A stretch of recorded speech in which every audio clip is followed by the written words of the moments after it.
As the golden sun rises over the canopy, the jungle awakens in a symphony of color and sound. But suddenly, the sky darkened. A cold wind rushed through the jungle.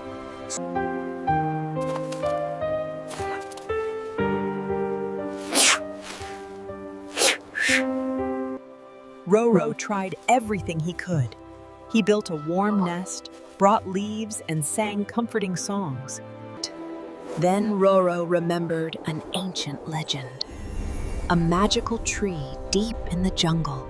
With courage in his heart, Roro began his journey. He flew through icy winds, crossed frozen. At last, Roro found the ancient tree. Its glowing flowers shined like stars in the snow. Roro prepared a warm, healing soup. As Dodo drank it, together, Roro and Dodo returned to the ancient tree to say thank you. As the snow melted,